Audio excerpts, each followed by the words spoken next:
when they say that, you're thinking like, oh, I'm really gonna die. I'm really gonna die this year. Uh-huh. Then, how you doing, Scott?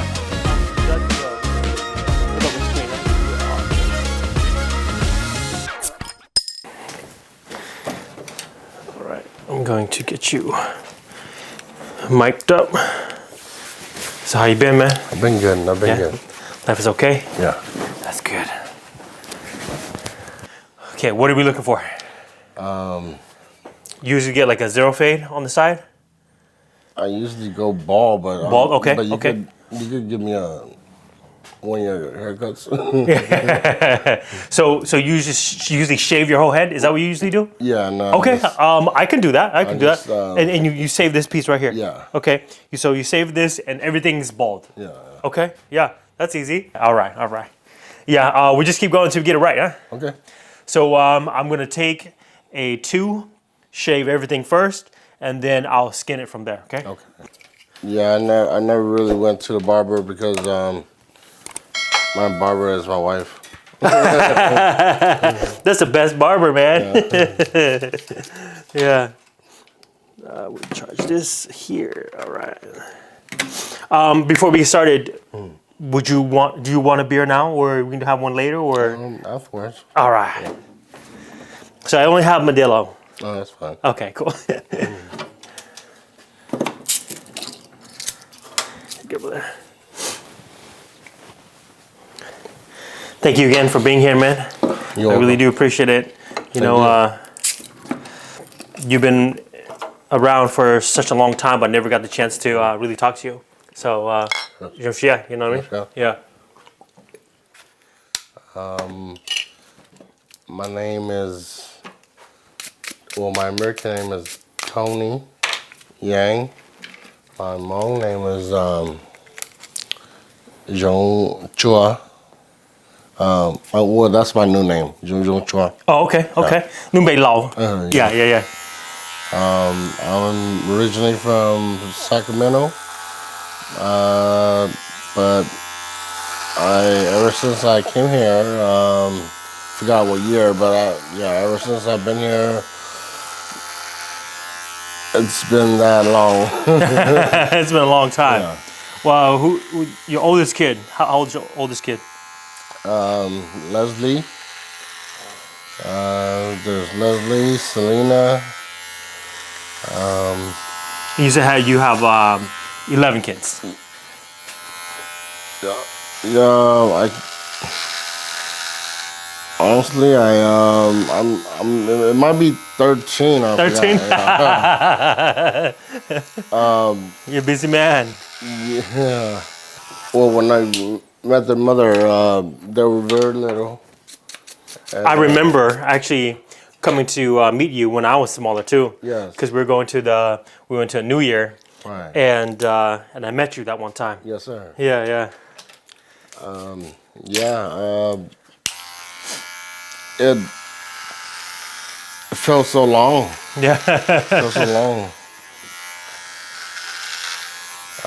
Now, as the years pass, I can't believe I made it. Yeah. No. So talk about that a little bit, if you don't mind. You know, I heard that the doctors diagnosed you, and you said that you only have so much to live. You know, and I was really rooting for you. You know what I mean? The doctor did say that, and I've been taking medications, and overall, the people who work for doctors, they called me and they told me that, Mr. Yang, they're gonna be taking me off. Oh wow! From their program. Okay. And I said, it's just because you're doing so good, or? Yeah. Because, gotcha. Yeah, I've been doing so good with the medication, and they said that my heart condition is like 60% now. Oh wow! And where was it before? Well, they told me it was 20. Dang. Yeah. So in that time when you got the diagnosis, what did you do to change your life to where you are now? You know what I mean? Like, what did you do? honestly, I thought about death. I don't want to die. I guess dying just made me thought about living. And when they say that, you're thinking like, oh, I'm really gonna die. I'm really gonna die this year. Uh-huh.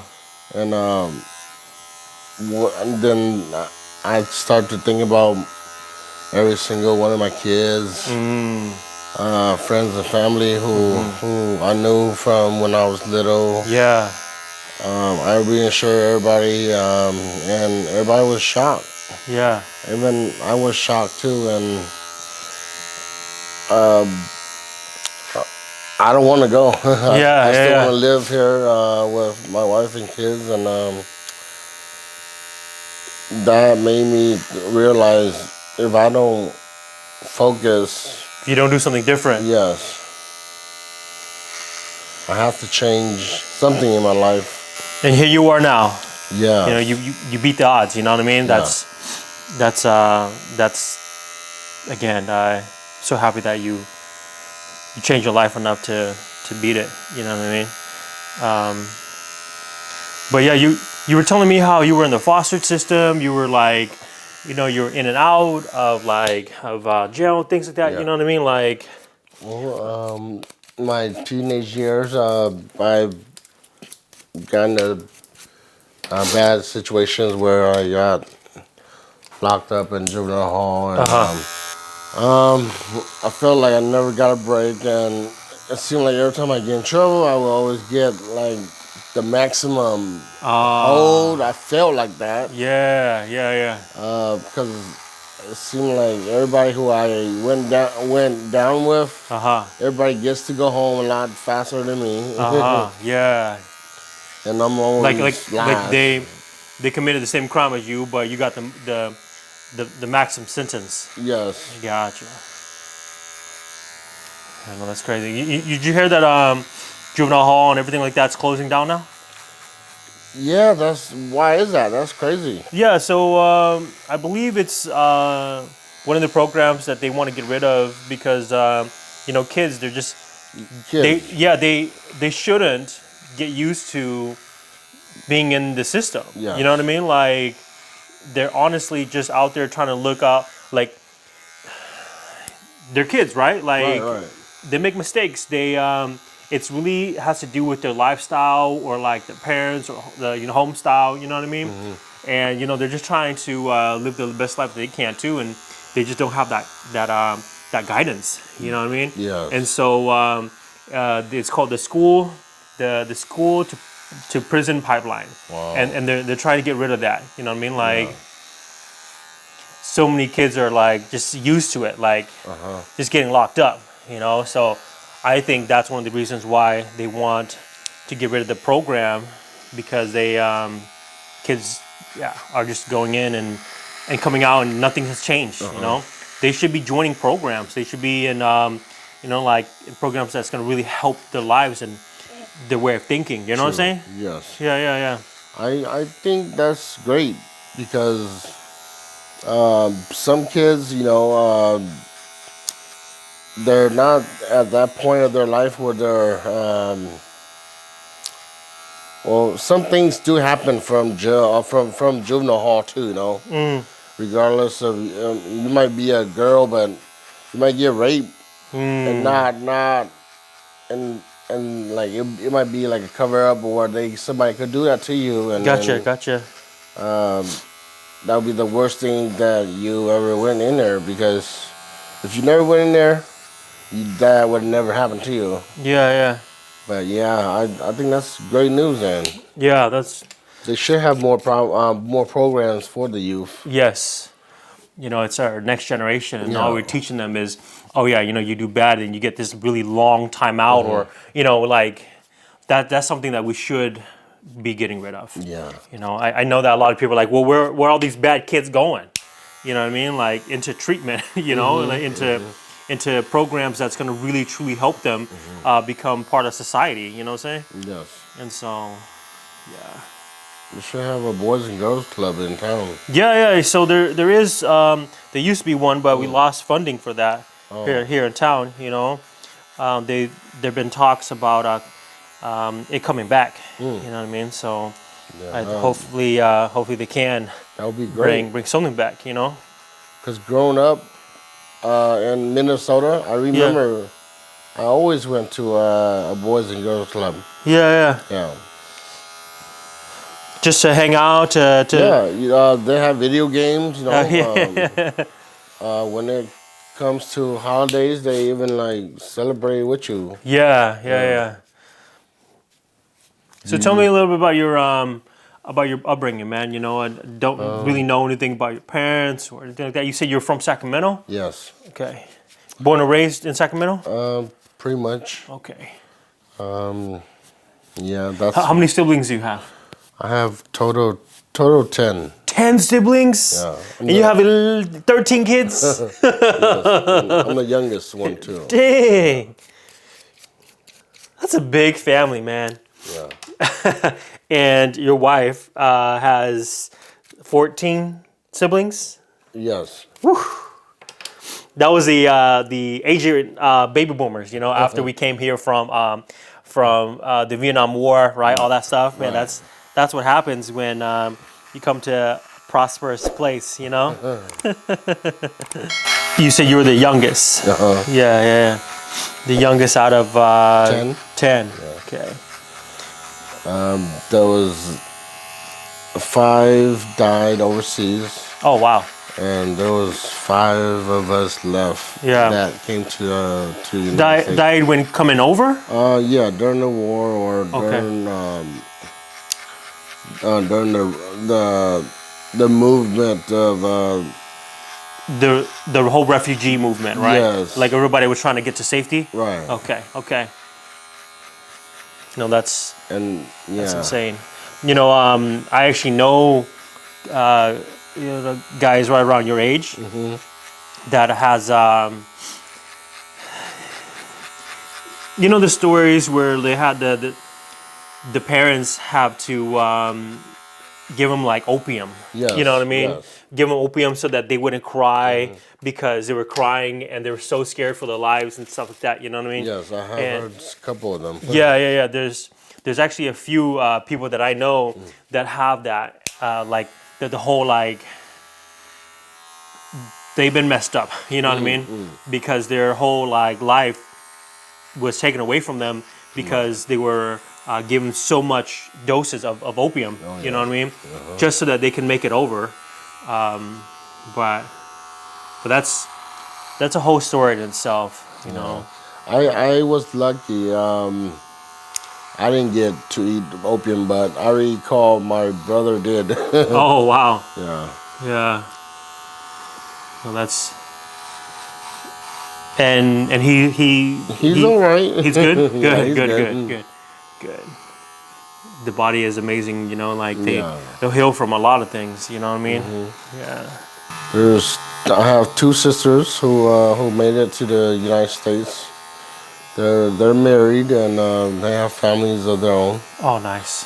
My 2 other brothers, one is still married too, and one is he's living on his own too. Growing up, what did you wanted to do when you were growing up, man? You know how our parents want us to be like doctors and lawyers. You know what I mean? I don't know. Whenever I get asked, like, well, what do I want to do when I grow up? I usually don't have an answer for that. Actually, I never really thought that I would be who I am today. Oh, really? I didn't know. I was lost in a way. Like, yeah. I didn't have a role model or I didn't really have anything that I would want to be because I didn't know. Oh, gotcha.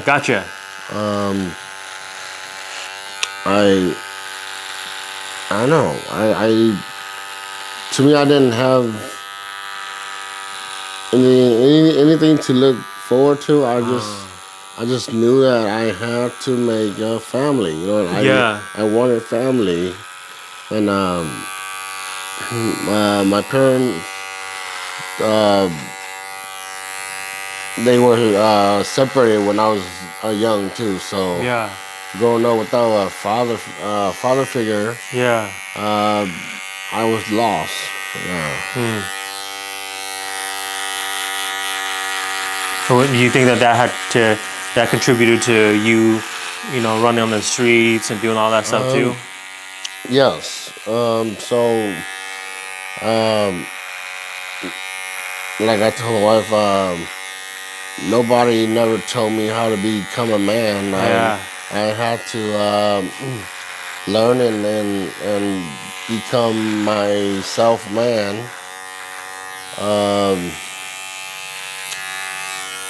I know I wanted family, Yeah. Yeah. so good thing I found my wife. Yeah. She's a very high, strong woman. Yes. If you don't, have your shit together, she gonna make sure you have your shit together. You know what I mean? Yes. I think if I didn't meet her, I probably see the worst. Yeah. You'll still be doing what you know. Yeah. You know what I mean? Yeah. It takes a really strong, good woman to make a great man. And I think that you have become that person. And again, now you're being a father that you never had to your kids. So now that your kids are out of the house, what are you doing? Still got some younger ones. Yeah. Yeah. I'm repeating myself. I see that I'm doing it as in like sets of threes. And it feels like it's a rewind. Every time three gets older, then I have to focus on the three younger ones. And, Yeah. Yeah. So I always like to say I'm repeating myself, but anyway, it's a good thing. Yeah. Because as they get older, they're supposed to flock away. You know what I mean? Yeah. They're supposed to leave the nest. Yeah. But among men, well, not your boys. Your boys are like ready out of the house, working by 15, kind of thing. But yeah, no, I didn't leave the nest until I was practically married. You know what I mean? Yeah. And it was completely normal in the Hmong community. Right. You know what I mean? And so I think that a lot of the issues that like Hmong men have, it really does come from how they were raised too. Yeah. Everything's on the silver platter. You know what I mean? Like I see that with my younger brother. He literally is. It's what it's called taught helplessness. Because my parents gave him food, took the plate away, washed his bowl, everything, washed his laundry. You know what I mean? Yes. So it's not even his fault. He doesn't know any better. But yeah. Do you talk to your mom a lot still, or? My mom passed away. Oh, sorry to hear that, man. That's okay. So I believe she passed away when I was 15. Oh wow. So your dad was absent and your mom passed away. Yes. I always knew that my dad moved to Minnesota. Yeah. And it was like project homes with the Gotcha. And Yeah. I knew that he lived upstairs and we lived downstairs. Yeah. But, my dad, he was a shaman. So Oh, gotcha. my mother, she went to she was a Christian. And so, Well, that's opposites, huh? Yeah. And so she like despised my dad, like she don't even want to claim him. To the point where every time I go visit my father, I'll come back home and she'll pinch me. Pinch you? Yeah, she'll pinch me and say, "You're the devil's son." Like, get out of my son. Oh wow. I don't know what you've been doing your dad's house, but I want my son back. Oh wow. So she always did that, and she'll tell me that he's devil. He's the devil. Yeah. I never understood that until I got older. Yeah. And now I understand that Yes, he's the father of you guys, but I don't claim him. Yeah. I would just say, just listen to your wife. Do what she tells you what to do. This is great advice right here. Yeah. Truly, just listen to your wife. You know what I mean? Yeah. If she's a good wife, your life will be great. Yeah. Just listen to your wife. Happy wife, happy life. Yeah. Yes. Don't listen to anybody else. Yeah. Well, it's kind of true though, right? Because like when you listen to your wife, everything goes good. Yeah. Not only is she happy, but she's also looking out for you. Yes. Right? Like all these people out there, they maybe have another agenda. Maybe they have this and that, right? But your wife is literally like looking out for you. Yes. You know what I mean? Like maybe you should do this, maybe you should do that. You know? So I follow that advice every day, man. Yeah. Yes, man. You know. I just got done listening to Steve Harvey, where they were talking about this woman was talking about how her husband never does this and never does that, and she just wants him to be more like initiate stuff, do things on his own. You know, like come give me a hug or take me out on a date, things like that. You know.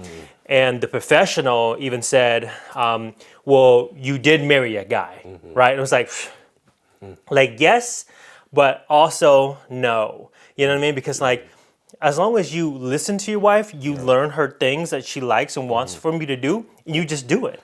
You know what I mean? Like, it doesn't take you to be a mind reader to know that this is what your wife wants. Right. She likes this. You know that. You know, she wants you to mow the lawn on a sunny day. You know this. You don't have to wait for her to tell you to go and do these kind of stuff. Right. You know what I mean? So, anyways, that's my little spiel. That's very true. You should already know, and the guy thing should be done already. You know what I mean? So you should already done that. Yeah. Like, how is it that women know what we want? You know what I mean? But it's like, how can supposedly guys don't know what women want? You know what I mean? They just don't listen. You know what I mean? It's really easy. Like you say, you just gotta do. Once you know your duties, you just do it, and things will be great. Yeah. Yeah. Okay, so I took it down to about this right here, but I can actually shave it to skin. Do you want me to shave it all the way down? I think this is good. This is good? Yeah. Okay, cool. Because I can shave it to be like this in the front, you know what I mean? That's good. Okay, cool. Yeah, but...